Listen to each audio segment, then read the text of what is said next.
Hello and welcome to a look at BattleTech, the Crescent Hawk's Inception for the Amiga, a game that was made by Westwood Associates and released by Infocom.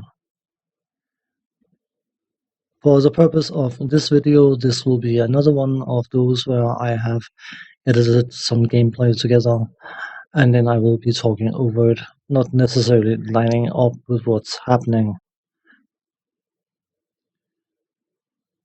The plot of this game is unknown.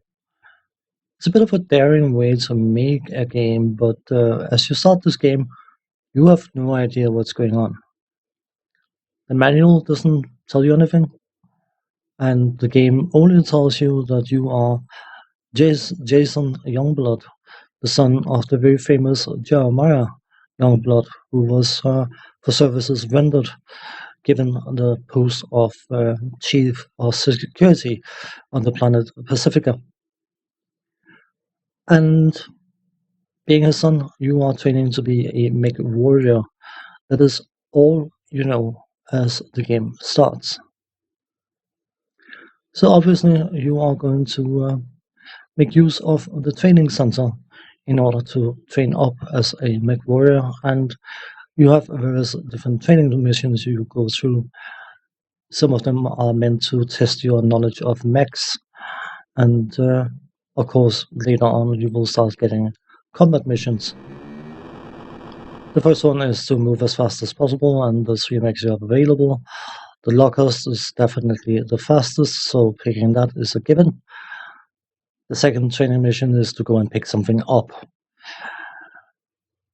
A Locust doesn't have arms, it has machine guns instead of arms, so it will be very, very hard to pick anything up with arms it hasn't got, or hands it hasn't got.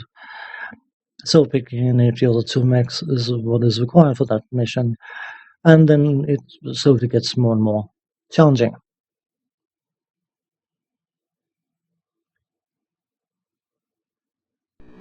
It's something that the game doesn't tell you. The manual very, very briefly glances over it, is your money situation. The currency in the BattleTech universe is called C-bills. I should mention that the values of C-bills in this particular game has been reduced down, not in the actual value, but the numbers used in this game is not exactly accurate, which is probably a good idea, or you would run around with millions of C-bills in order to repair mechs once you get to that situation. But the manual briefly mentions that you have an investment opportunity at the Comstar Center. What it doesn't mention is that you are required to make use of the investments at the Comstar Center. You have an allowance that is given to you over time, where you give the 15 C-bills every so often, and when the game stops giving you any more C-bills, that is usually an indication that you need to spend time. By spending time either taking a combat lesson or doing a training mission, it will reset the allowance rolling up thing, so you get a few more C-bills added to your account. But it's only 15 at a time, and it seems to be having a base default of about 5, and then you get some extra times 15 C-bills based on the training mission you're on. I could be completely wrong. But the problem with that is, of course, that the C-bills you have is nowhere near enough to cover anything of any kind. The training lessons you can take to get better with weapons, for instance, they start at 75 C-bills, which is nothing, and then it quickly goes up in cost. So going to the Comstar Center and buying stocks in one of the 3 options is crucial in order to accumulate any kind of wealth. Bit of an oversight not to let the player know how important that individual aspect is. Anyway, as you can likely imagine, just being the son of someone famous is not good enough. You have to prove your worth, and of course, you end up doing that in your training missions. And bizarrely as it sounds, it actually benefits you to fail some of them. You would assume that failing a mission is bad, but if you go back to the barracks, you will be humiliated by your fellow Mech Warrior wannabes, which is always lovely. But your stats increases whether you win or lose. And if you go through the missions in a straight line without failing, you actually won't reach the highest rank in piloting and gunnery, which are the two important skills for a Mech Warrior to master. You get a mission to go out and fight against a remote controlled mech, and once you win on that mission, you are approached by a guy who have never spoken to you before. And he asks to have a word with you at the local lounge, which is a dining place, pub kind of thing, whatever. You agree to meet Rick Atlas, as he's called, at the lounge, and after a chat, which is very, very rudely interrupted by a quite drunk technician, he asks if you have never been to the starport, in which, of course, you have to be honest and say that you haven't. And he encourages you to make your way there at some point, because it could be important, and gives you an object of which you don't know what is and what purpose it has. Sometime after that, you will be entering yet another training missions, mission, yeah, where things don't feel quite right. The mech you're up against is a mech you have never seen, and it is quite clearly indicated by the mech's behavior that they are out for blood. Not young blood, but, well, I suppose young blood and young blood's blood. Yeah. You are up against 4 generals, and anyone in the know in BattleTech will know that that is a 35-ton light mech packing 4 medium lasers and an SIM-4 launcher. The 50-ton chameleon would have a decent shot against one of them. But 4, it is a fight you cannot win, and in most cases you will likely find that the mech is getting shot out from under you, and you end up fleeing on foot. The challenging part about that mission is the fact that the chameleon, which is a 50-ton training mech, has the only large laser in the game, and therefore it is well worth trying to preserve it. So you basically have to run around until the game tells you that the 4 mechs you are facing are actually Kurita mechs, and the lovely house Kurita has invaded the planet and smashed up the Citadel, which is the name of the starting city you are in. And when you get that confirmation, you can actually break out of the city, but the point where they broke the wall means that you have to run around in circles, keeping well away from 16 medium lasers and 4 SIM-4 packs in order to reach the exit point. If you get involved in combat with the 4 generals, your mech gets smashed, especially if you're fleeing with one of the other 2 mechs. You cannot sustain that kind of firepower at all. Once you leave the now completely and utterly demolished city, you are recommended to head to the starport as Vic, as Atlas told you. And by making your way up there, you will eventually progress the plot and start finding out what the heck is going on. Let's cover the technical side of things. Graphically, I think this game is perfectly fine. It is not necessarily spectacularly epic looking, but it doesn't need to be. The one thing I find a bit of a shortcoming graphically is the fact that you have two sprites for mechs, one for lockers and one for not lockers, basically. The generals I mentioned earlier will share the sprite of the lockers, but yeah. The graphical style conveys the setting and the atmosphere of the BattleTech universe fairly decently. It looks enough high-techish to give you an idea that it is something that takes place in the future, but also at the same time it looks a bit nitty-gritty, rough and coarse to allow you to identify the fact that everyday life in the BattleTech universe is not particularly pleasant necessarily. So as such, I think the graphics work perfectly fine. On the sound side of things, there's not a single note of music in this game. As far as I remember, at least there may be a jingle or two towards the end of it, but there's not any music for me to talk about, so ever.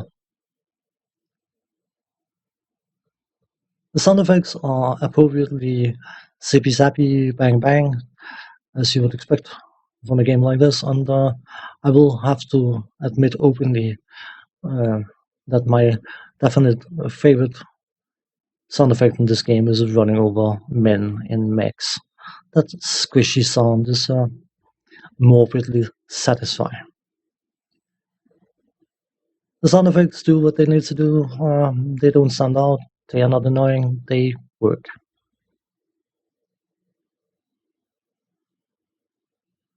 No, this game is a pseudo role-playing game, pseudo tactic game thing,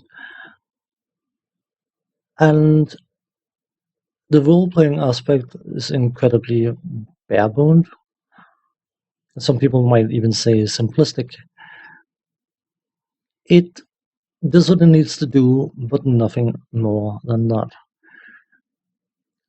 You don't level up as such. You level up skills by training them or by using them over and over again for extended periods of time.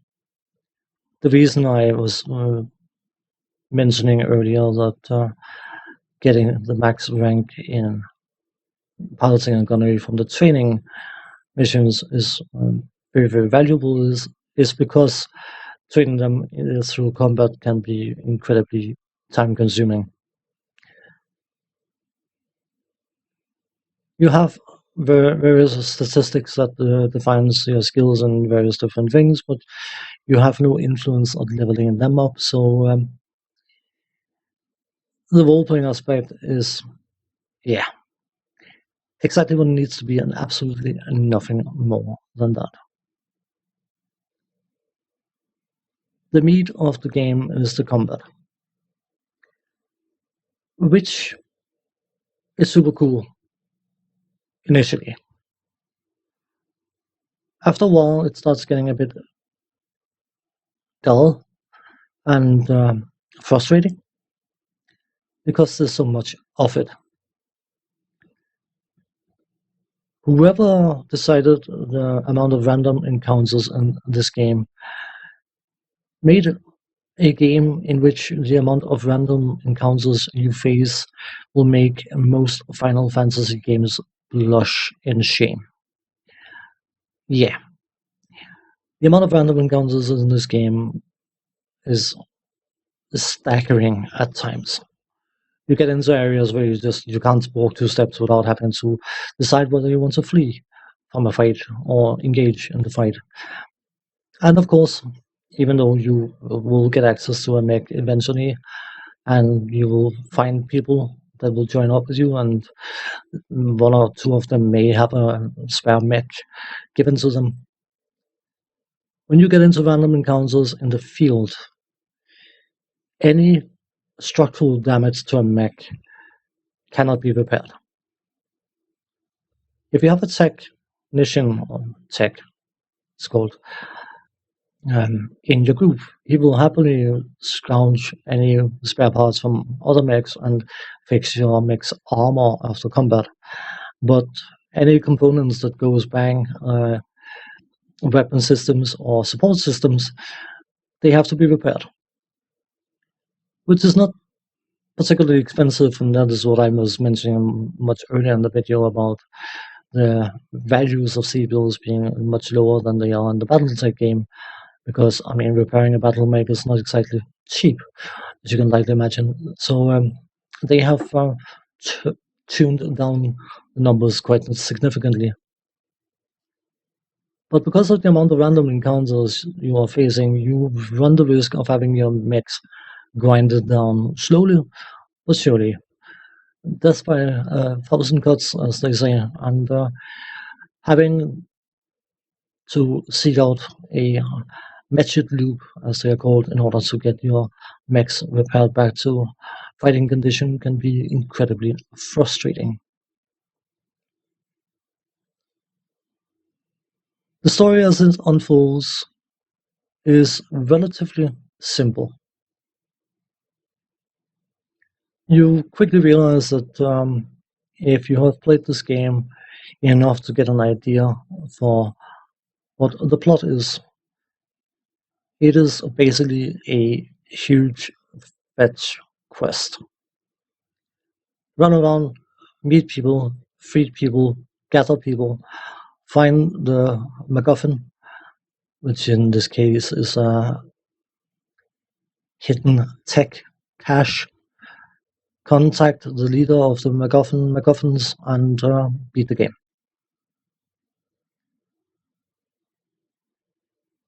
After first time playing this game and exploring the world and meeting people and engaging in the story and all that kind of stuff, it is likely potentially interesting.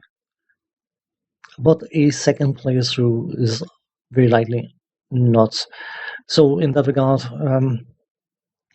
it is definitely, I would assume, for a lot of people, a run-off thing to play this game if they play and actually complete this game.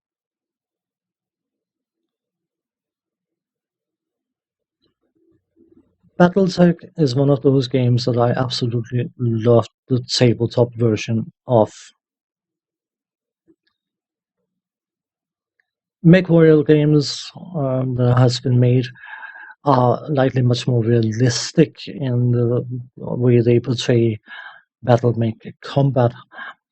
But the board game, of course, because it was turn-based and you were using dice rolls for hit and all that kind of stuff, it had a much more tactical feel to the combat. And it is something that I have missed playing for many years, but I have not had the option to do so, and has been relegated to look for computer games which can scratch that itch. And not many of them has been able to. Don't get me wrong, the Mech Warrior games are cool, but it's basically run up to other mechs and blow them to smithereens. There's no tactical thinking about it, it's just run and gun in many cases.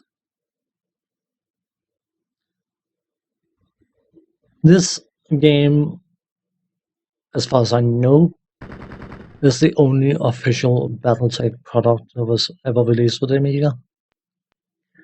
And it's sort of cover any BattleTech gameplay desires that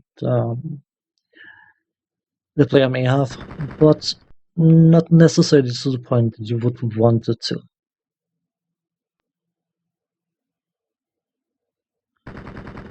The game got a sequel, but on PC only, called Revenge of or the Crescent Hawk's Revenge, and I had the doubtful enjoyment of playing that game because someone didn't consider the difficulty scaling in that game. You're constantly outgunned, you're constantly outclassed. Getting behind other mechs to shoot them in their vulnerable spots is cool and it's great, but when a game suddenly requires you to do it every single time you fight anything that resembles anything to fight, it gets daunting, tedious, and basically wrecks the gameplay experience. So, from that point of view, I am not sad about the fact that the Amiga never received the second chapter of this game.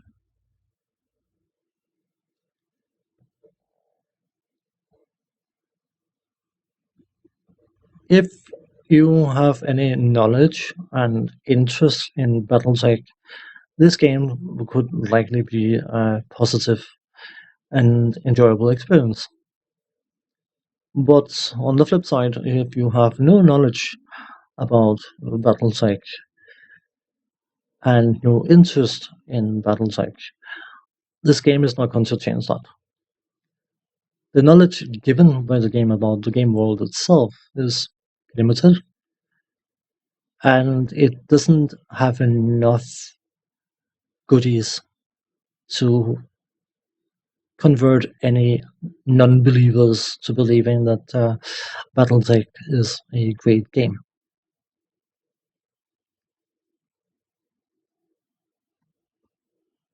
I don't think this is as good as it could have been, but at the same time, it is the best of what we were given. So I suppose I have to be satisfied with that. On that note, thanks for watching. Take care. See you next time. Bye bye for now.